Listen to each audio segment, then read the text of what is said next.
Hey everybody, want to do a quick video on a rather expensive lesson that I learned a couple of years ago. I was doing some cleanup and I came across this. This is a fuel rail or a fuel manifold out of a 2014 Ford Escape. So what does this do? Basically you have fuel pumped in at high pressure into this end, and it feeds it to the four cylinders by way of fuel injectors that mount onto here. What happened was I started to smell gasoline when I would start the car, especially if I turned the air conditioning on. Brought it into the dealership, and because I was still under warranty, had them check it out. They started taking it apart. They did a pressure test and found that the fuel rail was leaking. Notice this, right in this area, the gasoline was spraying out. So obviously gasoline spraying out is a rather dangerous situation. I'm lucky the car didn't burst into flames while I was driving it. Leave it a flaming hulk on the side of the road. Dealership came out. They said, hey, we found the problem. It was the fuel rail. You want to replace it? Obviously, the answer was yes. Here's where the expensive lesson came in. So here's the repair bill. And you can see, parts, labor. What this ended up also being was they did find a mouse nest in there, which they told me is something that does happen sometimes.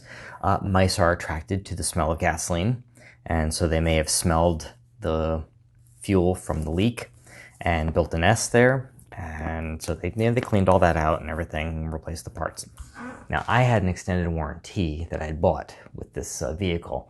Normally they say, don't worry about the extended warranties, it's a waste of money. Well, this was my first time giving Ford a try. I had for the past 15 years been Toyotas and Hondas. So I'm like, all right, you know what? I need to get beyond a sedan. I need something that's got a little more cargo carrying capability. As you can see, here's a photo of hauling a bunch of mulch there in my Escape.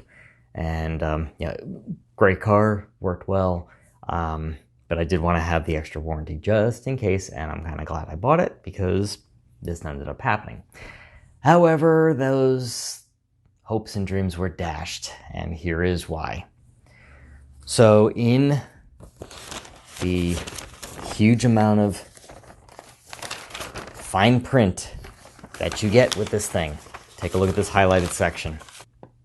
On the next business day or as soon as reasonably possible, you must report the repairs by calling the toll-free claims number, yada, yada, yada.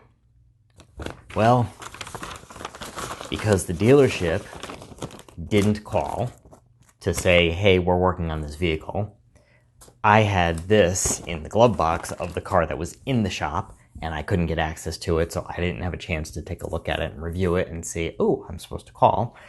That was their reason to say, claim denied.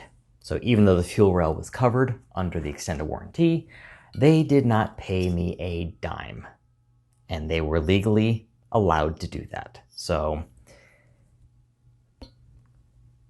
lesson learned. I subsequently traded in the car because I had no faith in it at that point, and that's why I ended up getting the RAV4 that you see in several other videos. That is a 2014 RAV4. I was able to get a trade-in on the Escape. And one nice thing that did come out of this is there was a provision for a prorated return. So if you sell the car before the warranty is up, you can actually get a prorated amount of the warranty back. So I ended up getting some of that back, but I was still out the $1,500 for the repairs. The Ford dealership did acknowledge that this was a raw deal, and they actually did give me a partial coverage of some of the components that normally weren't covered on the extended warranty, like the high pressure line and some of the gaskets and stuff like that. So they ended up giving me a few $100s back on that. So, I mean, all said and done, I was probably still out about $1,000 for this repair. But I wanted to just let you guys know if you do get a extended warranty, read the fine print and make sure you remember it. Don't have what happened to me happen to you. I also wanted to chime in because I've heard of other people saying they have had issues with their Ford fuel rails. So I haven't seen any recalls or anything, but sounds like mine was not an isolated event. So, and of course they're not going to own up to it, because if it's small enough where they'll just, cover the things when there's a problem, because it's very expensive to do a recall.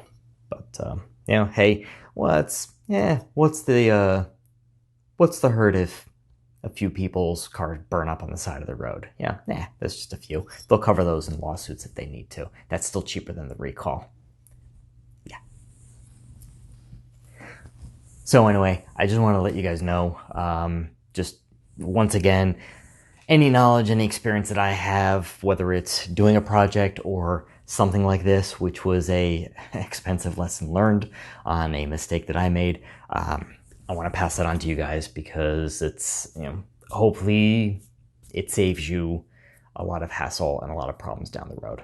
Anyway, leave a comment below too if maybe you've had an issue along these lines, or hey, if you've had a Ford product with a fuel rail issue as well. Maybe we'll see enough people having a problem and it'll get some attention where it needs to be. Anyway, thanks so much for watching. This is Parsley 4 Guy. See you later.